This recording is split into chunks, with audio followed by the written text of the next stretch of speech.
Domino's pizza रेस्टॉरंटमध्ये तोडफोड प्रकरणी आरोपीला 24 तासात अटक. म्हसरूळ पोलीस स्टेशन पथकाची उल्लेखनीय कामगिरी.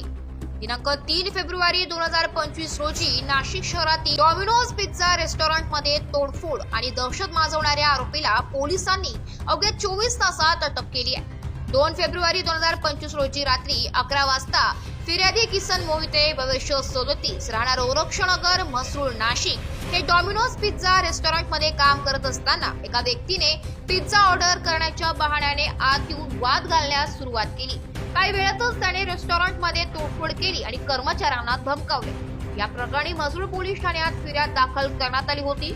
वरिष्ठ पोलीस अधिकाऱ्यांच्या मार्गदर्शनाखाली गुन्ह्याचा शोध घेत 24 तासात आरोपीला अटक करण्यात आली आहे. सदरची कारवाई माननीय पोलीस आयुक्त श्री संदीप कर्णे, माननीय पोलीस उपायुक्त परिमंडळ 1 श्रीमती मोनिका राऊत, माननीय सहाय्यक पोलीस आयुक्त पंचवटी विभाग श्रीमती पद्मजा बडे यांच्या मार्गदर्शनाखाली वरिष्ठ पोलीस निरीक्षक अतुल डहाके, पोलीस उपनिरीक्षक दीपक पटारे, मनोहर क्षीरसागर, पोलीस उपनिरीक्षक जोशी, पोलीस हवालदार बाळासाहेब मुर्तडक, सतीश वसावे, प्रशांत वालझाडे, पोलीस अंमलदार प्रशांत देवरे, गुणवंत गायकवाड, जितू शिंदे, प्रमोद गायकवाड, ज्ञानेश्वर कातकाडे यांनी केलेली आहे.